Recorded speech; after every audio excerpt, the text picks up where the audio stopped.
how to log in to Zapier.com.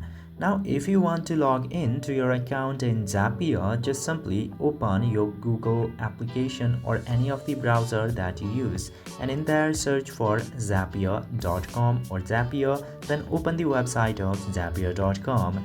Then, in order to log in, you will directly get a page where you have the options such as sign up with Google and enter your email address in order to log in. Or if you have an account already, tap the login button, just simply tap in there and you will see the option of continue with Google or use email address. Tap to continue with Google if you have created your account with Google, or tap to use your email address instead if you have used your email address in order to create your account.